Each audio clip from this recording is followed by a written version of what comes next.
तुम्हाला जर कमी साहित्यात झटपट मटणाचा रस्सा बनवायचा असेल तर या पद्धतीने एकदा नक्की करून बघा. त्यासाठी अर्धा किलो मटण स्वच्छ धुवून घेतलेलं आहे. यामध्ये थोडीशी हळद, चवीनुसार मीठ घालून 10 मिनटं मटण हळद मिठामध्ये मुरत ठेवलेलं आहे. वाटण करण्यासाठी किसलेलं सुकं खोबरं सोनेरी रंगावरती परतून घेतलेलं आहे. कोथिंबीर, आलं, लसूण, तीळ आणि जिरं घेतलेलं आहे. हे सर्व साहित्य मिक्सरच्या भांड्यामध्ये काढून बारीक असं वाटण तयार करून घेतलेलं आहे. आता कुकरमध्ये तेल घेतलेलं आहे.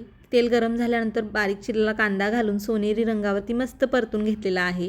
बारीक चिरलेला टोमॅटो घालून टोमॅटोसुद्धा मऊसर असा परतून घेतलेला आहे.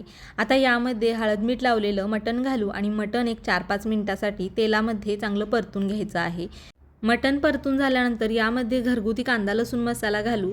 1 चमचा मटण मसाला घालू आणि लाल तिखट चांगलं परतून घेऊ. परतून झाल्यानंतर तयार केलेलं वाटण घालू आणि वाटणसुद्धा चांगलं परतून घ्यायचं आहे मटणासोबत. वाटण परतून घेतल्यानंतर यामध्ये आता गरम पाणी घालू. जेवढा रस्सा घट्ट पातळ हवा आहे तेवढं गरम पाणी घालायचं आहे. गरम पाणी घातल्यानंतर कुकरचं झाकण लावू आणि बारीक गॅसवरती कुकरच्या 4 शिट्ट्या करून घेऊ. थोड्या वेळानंतर बघू शकताय झणझणीत असा मटणाचा रस्सा तयार झालेला आहे. तुम्हाला जर पूर्ण रेसिपी हवी असेल तर खाली दिलेल्या त्रिकोणावरती क्लिक करा.